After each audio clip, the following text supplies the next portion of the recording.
विश्वानि देव सवितर्दुरितानि परासुव यत् भद्रं तन्न आसुव। ओम शांति शांति शांति। दिव्य जीवन के इस कार्यक्रम में पुनः आप सबका हार्दिक स्वागत है, अभिनंदन है। विगत कक्षा में हमने परम पूज्य गुरु जी से साधना कैसे हम अपनी सिद्ध करें, साधना के मार्ग में, योग के मार्ग में, मोक्ष के मार्ग में, दिव्य जीवन के मार्ग में किन किन साधनों से अपने को दिव्य बना सकते हैं, उसी संदर्भ में पुनः परम पूज्य गुरु जी का सानिध्य इस कार्यक्रम में पुनः मिल रहा है।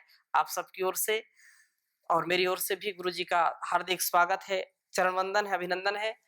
गुरु जी, जो पिछली कक्षा में आप श्री के माध्यम से चर्चा हुई थी कि अनेक संसाधनों से, और वो बहुत ही व्यवहारिक संसाधन, एक तो शास्त्रीय है और जो ऋषि परंपरा से, गुरु शिष्य परंपरा से हम सीखते हैं, वो इतनी फिर सरल हो जाती है कि उसको हम यदि आत्मसात करते हैं तो निस्संदेह हर क्षण हर पल हम सुख और शांति का अनुभव कर सकते हैं।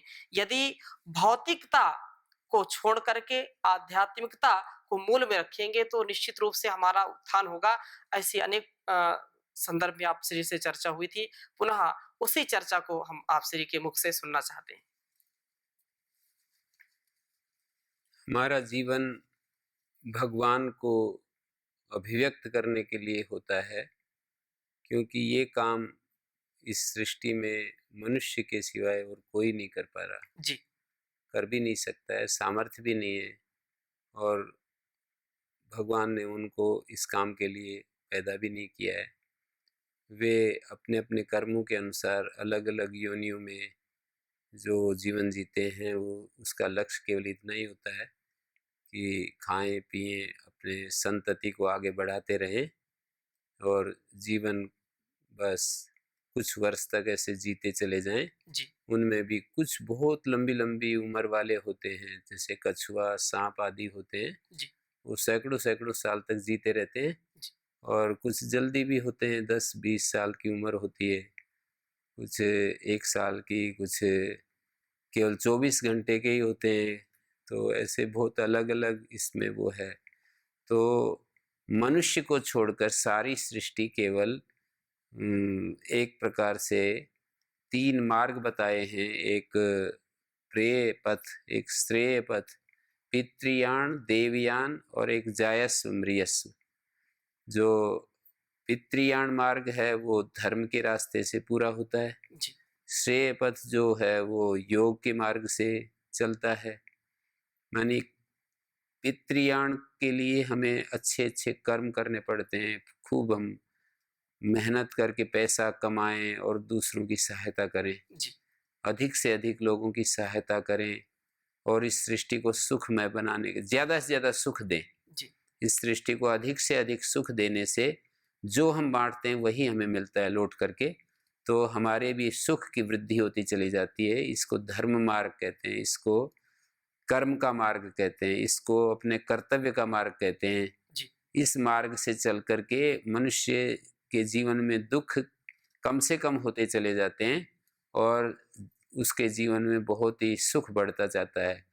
क्योंकि जो व्यक्ति ईमानदारी से दूसरों को सुख देता है, उसके जीवन में, मुझे ऐसा लगता है, ऐसा समझ में आया जी, कि जो रात दिन दूसरों के सुख देने में लगा हुआ है, उसके जीवन के से दुख जो है वो दुखों का अंत हो जाता है जी, और वो आगे उसको इसी तरह से स्वर्ग जिसको कहते हैं, उसको स्वर्ग की प्राप्ति होती है। जी, पर इसमें दिक्कत ये होती है कि उसकी एक अवधि बताई है शास्त्रकारों ने। वो तो निश्चित रूप से तो अवधि ऐसे नहीं सुनने को मिल रही है कि इतने दिन स्वर्ग में रहेगा, जी, क्योंकि उसकी भी अलग अलग तारतम्य होते हैं। जो बहुत ही ज्यादा, जिसने यहाँ पर बहुत अधिक सुख दिया है सारी समष्टि को, जी, तो उसको बहुत लंबे काल तक स्वर्ग मिलता है। और जिसने कम दिया है, ऐसे बहुत सारे इसके वो हैं, ग्रेड्स हैं समझ लीजिए। जी, तो उसके अनुसार ही उसको वातावरण, उसको सुख सुविधाएं, उसको बहुत सारी चीजें। गुरुजी जो स्वर्ग की बात आती है, तो ये ऐसे तो अनुभव में तो आती नहीं चीज़, या कोई व्यक्ति ऐसा अभी तक हमको मिला नहीं कि मैं स्वर्ग से अभी आया हूँ। तो ये एक तो ये शास्त्रीय जो प्रमाण है, तो शास्त्रीय प्रमाण को ही माने, या कुछ इसका और भी हम कुछ तर्क दे सकते हैं, या उसको समझा सकते हैं? पूर्व मीमांसा में यही बताया जी, कि हम धर्म का जो फल स्वर्ग होता है उसको देख नहीं सकते। जी, शास्त्र है ही इसीलिए कि जो चीज़ हम इंद्रियों से प्रत्यक्ष नहीं कर सकते, जी, वो शास्त्र हमें निर्देश देता है कि तुम यदि पूर्ण धार्मिक जीवन जियोगे, जैसा शास्त्र ने कहा है वैसा यदि तुम जीवन जीते रहे, जी, तो तुम्हें स्वर्ग की प्राप्ति होती है। ये बात शास्त्र हमको बताता है। ये बात किसी तर्क वितर्क से, युक्ति से, दिमाग से हम इसको ढूंढ नहीं सकते, जी, इसको प्रूव भी नहीं कर सकते, निश्चित भी नहीं कर सकते। बहुत सारी दिक्कतें बीच में आ जाती हैं, जी, उनका कोई समाधान भी हमें नहीं मिलता है। जी, तो ये तो केवल शास्त्रकारों ने जो हमें हमारे सामने जो रखा है, जी, उसको स्वीकार करने के सिवाय हमारे पास कोई आलम्बन नहीं, कोई सहारा नहीं, जी, कोई इसके लिए। तो जैसे दो तरह से आजकल जो मॉडर्न विचार है वो ये कहेगा कि यही है सुख दुख, यहीं पर सब चीजें बहुत हैं, लोग चर्चा करते हैं कि ये स्वर्ग नर्क यही है। यहीं पर है। जी, और अपना जो जीवन में सुख दिखाई देता है यहाँ पर वो स्वर्ग है, जी, जो दुख दिखाई देता है उसका नाम नरक है। जी, पर इसके अलावा भी शास्त्रकार जो है ये तो है ही, इसको हम मना नहीं कर सकते। जी, सुख दुख के आधार पर स्वर्ग नरक इस जीवन में, हमारा जो जीवन है उसमें स्वर्ग नरक की जो ये व्याख्या है ये तो है अपनी जगह, जी, और इसमें कोई विरोध है ही नहीं। जी, गुरुजी। लेकिन फिर भी शास्त्रों को देखने से ऐसा लगने लगता है कि कोई इस पार्थिव जीवन से अलग भी कोई एक स्थान है जहाँ स्वर्ग होता है, जी, उससे अलग भी एक स्थान है, ब्रह्मलोक होता है। अलग-अलग वहाँ की परिस्थितियाँ बताई जाती हैं। तो और वहाँ कर्म कुछ नहीं होता है। ये तो गुरुजी सत्य है कि अभी तक जो ये ब्रह्मांड का निर्माण है, इसी को हम नहीं समझ पा रहे हैं। अभी मैंने सुना है कि वैज्ञानिकों ने एक और पृथ्वी की खोज कर ली है। हुँ। जबकि आपके श्री मुख से मैंने पिछले कई जो है वर्षों में कई बार इस बात को मैंने सुना कि ये तो ईश्वर की रचना है।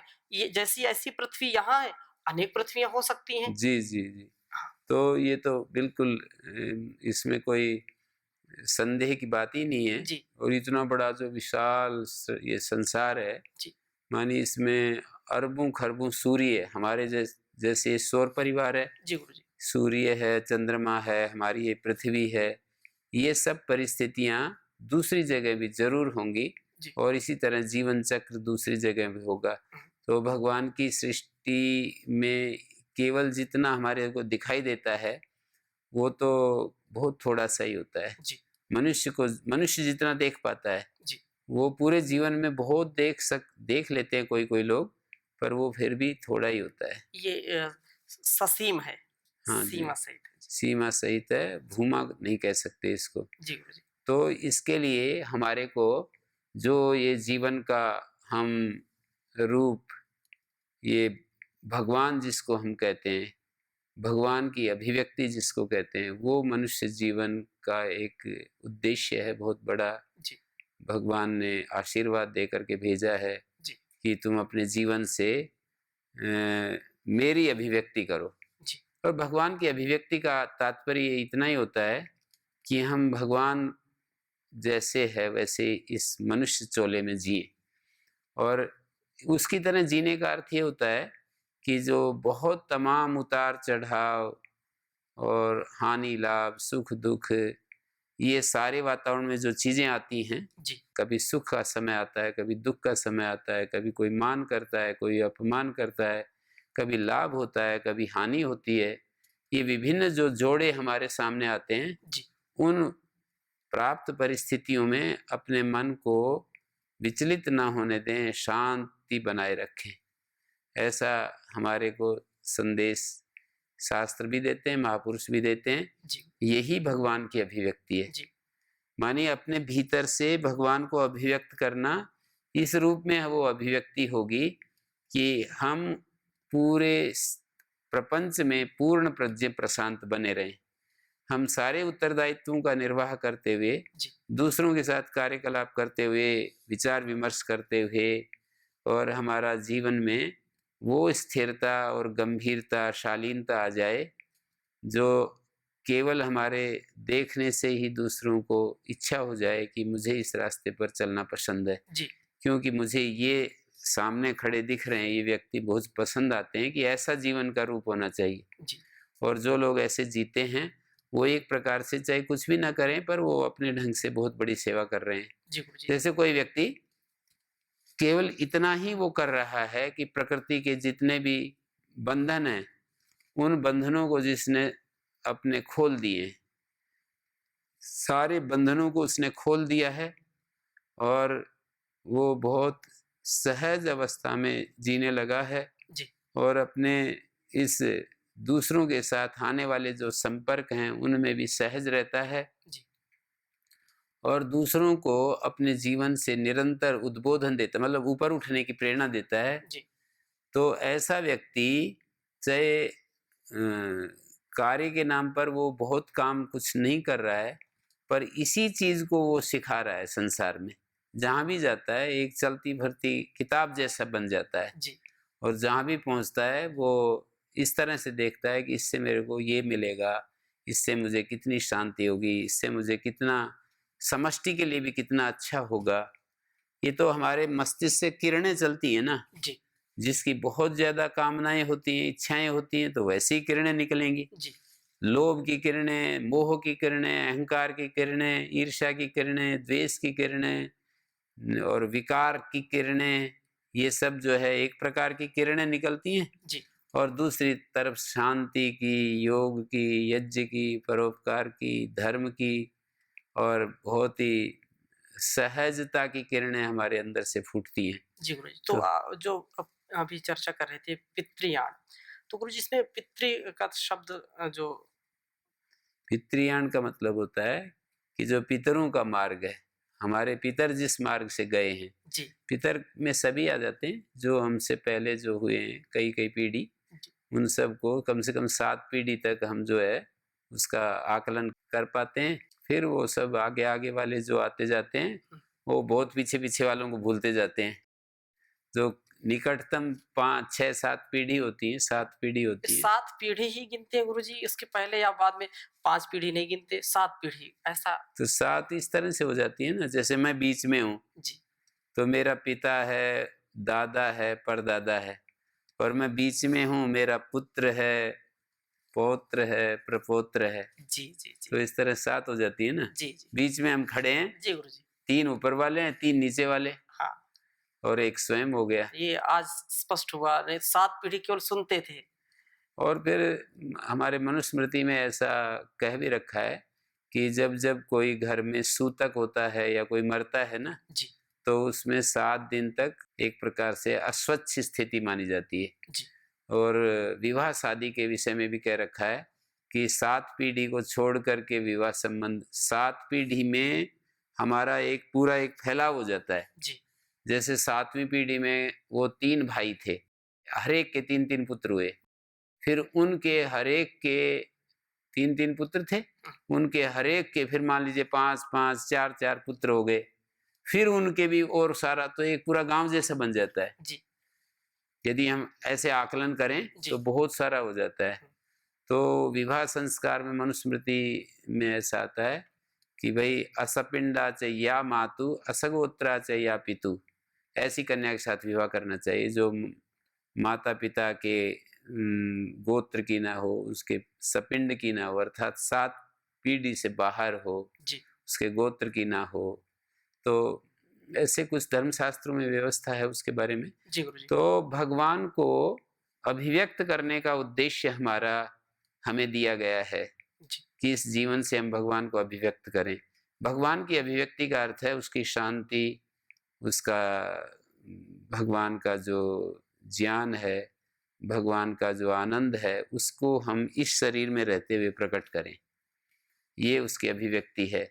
जी, यदि हम जितने अंश में हम उससे दूर हो जाते हैं, जितनी देर के लिए दूर हो जाते हैं, जी, उतना हम भगवान से हट जाते हैं। जैसे एक व्यक्ति मान लीजिए सुबह से शाम तक 24 घंटे में कुछ घंटे तो नींद में चले जाते हैं, और नींद में भी हम भगवान से हट सकते हैं, क्योंकि नींद तो सबकी एक जैसी होती है, पर जो स्वप्न अवस्था होती है जी। उसमें हम भगवान से हट सकते हैं।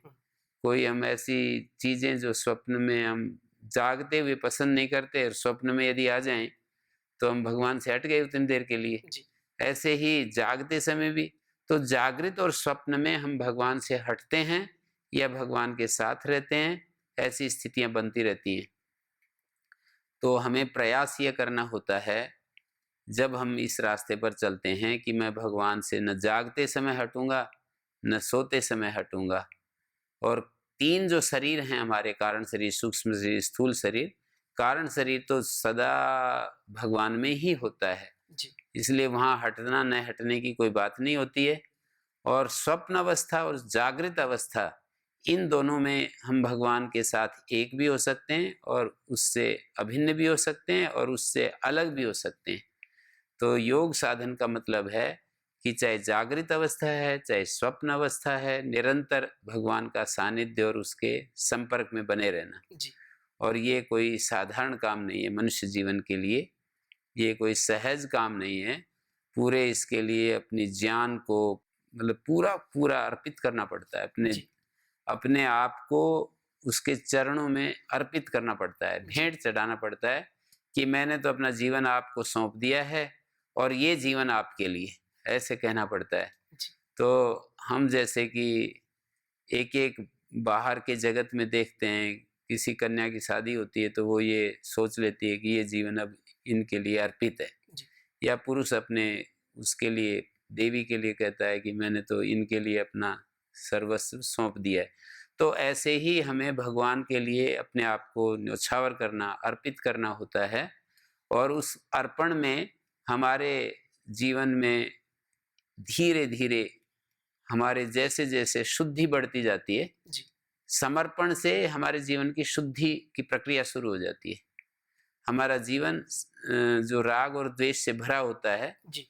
वे धीरे-धीरे कम होने लगते हैं, और हम जो है उन राग द्वेष से समझ में आते हैं कि देखो पहले मेरे अंदर ये चीजें थी, अब मैं, ये सब चीजें दिखने लगती हैं उसको ऐसे, स्वयं अनुभव होने लगता है। स्वयं अनुभव होने लगता है जी। बिल्कुल, कि देखो पहले मैं ऐसे था, अब मेरे को ऐसे हो रहा है। जी।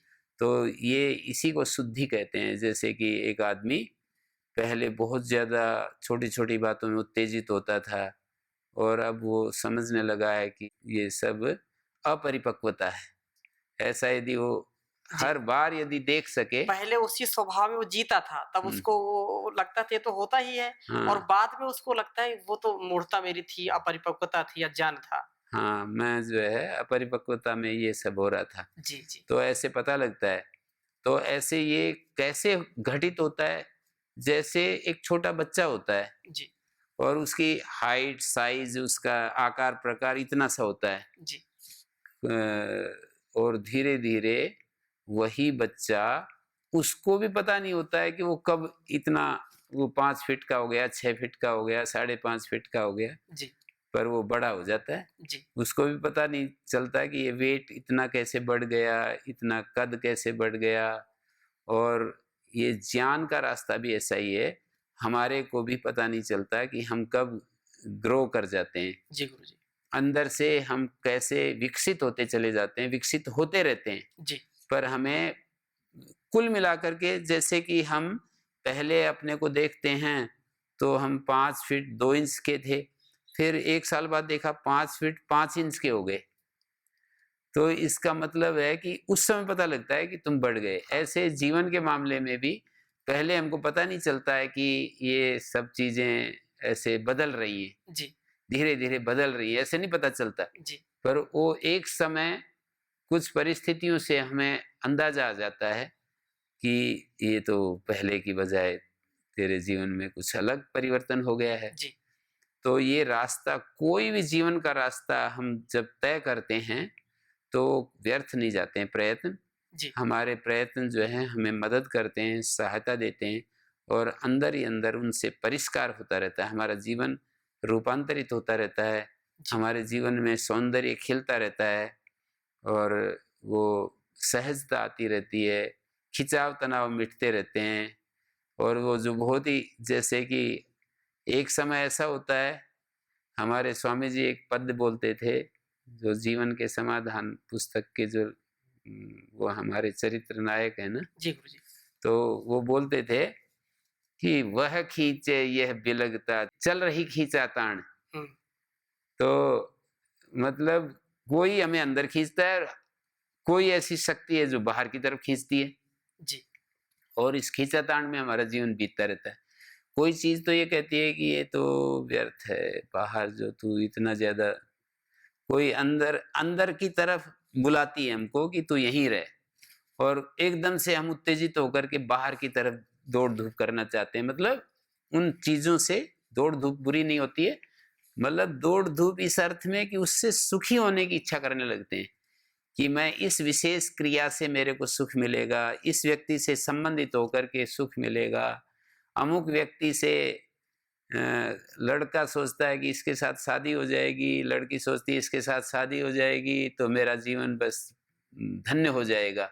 तो इस तरह से जो एक बहुत ही अंदर से एक लालसा हमारे भीतर पैदा होती रहती है, जी तो उसको यदि हम उस जीवन को भी देखें और इस रास्ते पर चल कर के देखें, उससे जो एक सहजता महसूस होती है, जीवन में जो खिंचाव तनाव जो होते हैं ना, वो हमारे जब हमें अपनी आंखों से दिखने लगते हैं कि ये तो बदल रही हैं चीजें, देखो इस रास्ते में चलने से कितनी परिवर्तित हो रही हैं, तो हमारे में बहुत एक अपार उत्साह आता है, और हम उस रास्ते पर चलने के लिए फिर अपने आप को हमें बहुत ही सहज और अच्छा लगने लगता है। मनुष्य जीवन हमारा भगवान को, यदि हमारा ये निश्चय हो जाए कि भगवान को अभिव्यक्त करने के लिए, और भगवान है हमारे भीतर पर वो अनभिव्यक्त अवस्था में है, जी वो है पर वो छुपा पड़ा हुआ है, तो उसको बाहर लाने के लिए अपने शरीर में, अपनी इंद्रियों में, अपनी आँखों में, अपनी वाणी में, अपने मन में उसको लाने के लिए हमें निरंतर उसकी भक्ति करनी होती है। जी भक्ति के बिना वो प्रसन्न नहीं होता है। हम उसकी भक्ति से ही उसको प्रसन्न कर सकते हैं। अपने पास और क्या है? और भक्ति का मतलब ये होता है उसको स्वीकार करना। जी जैसे एक दिन आपने पूछा था कि ये भक्ति क्या है, तो भक्ति का मतलब भजन, जी और भजन का मतलब उसको स्वीकार करना। हम उसको किसी बिंदु पर भी, किसी लेवल पर भी उसको अस्वीकार न करें, जी उसको एक्सेप्ट करें हर जगह। जैसे कि हमारे मन के अनुसार यदि होता रहे तो सब कुछ अच्छा चल रहा है, सब कुछ ठीक होता है, और यदि कोई एक घटना विपरीत हो जाती है तो फिर हमें शिकायत होती है कि भगवान ये क्या, ये कैसे, ये क्या। जी एक मैंने हमारे गुरुजी से एक कहानी सुनी थी कि एक कोई मालिक था और वो एक उसका सेवक था। तो मालिक जो था एक दिन कोई ककड़ी खाने लगा, जी तो उसने देखा ककड़ी तो बहुत कड़वी आ गई। तो वो थोड़ा जोक करने के लिए उसने सेवक को बुलाया, बोला ले ककड़ी खा ले। तो वो खाने लगा, तो बोले कैसी लगी? मेरे मालिक बहुत मीठी। तो फिर उन्होंने कहा कि हमें तो कड़वी लग रही है, आपको मीठी कैसे लग रही? जी तो बोले मालिक आपने कितने मीठे फल खिलाए हैं हमको, और एक कड़वा फल दे दिया तो मैं उसको शिकायत करने लगूं? मुझे तो वो भी उतने ही प्यार से, उतने ही मेरे मालिक ने मुझे ये ककड़ी दी है उतने ही प्यार से स्वीकार करना चाहिए जैसे कि मैं मीठे फलों को स्वीकार करता हूँ। अब मीठा फल तो खिलाते रहते हैं ना। जी तो ऐसे मनुष्य जो है, जो उसकी अनुकूलता होती है, जो उसके लिए सुखद होता है, उसको तो वो एक्सेप्ट करता है, जी उसको स्वीकार करता है। लेकिन जब ये चीजें दूसरे रूप में आती हैं तो उसको स्वीकार नहीं होती, और वो उसके लिए शिकायत करता शिकायत है। बिल्कुल वो गुरुजी। अपने आप को ऐसे कहने लगता है कि ये मेरे को पता नहीं किस भगवान क्यों मेरे को ये दंड दे रहे हैं, 99% गुरुजी इसी कुंठा में रहते हैं। मैंने तो ऐसा कुछ किया नहीं था, जी जी और क्यों मेरे को भगवान क्यों नाराज हो रहे हैं, क्यों जी मेरे से अप्रसन्न हो रहे हैं। तो भगवान को अभिव्यक्त करने के लिए हमें उसे एक्सेप्ट करना पड़ता है, हर जी जगह, हर परिस्थिति में, हर स्वरूप में, हर रूप में उसको हमें स्वीकार करना पड़ता है। और वो चाहे परिस्थितियां अनुकूल हों प्रतिकूल हों, उनको स्वीकार करके भगवान की तरफ से भेजी हुई उन्हें समझना पड़ता है। वो हो या ना हो, भगवान ने भेजी हो या ना हो, मतलब कई बुद्धिवादी इसको स्वीकार नहीं करेंगे जी कि भगवान हमारे को क्यों भेजेगा कोई परिस्थिति, उसको क्या लेना देना।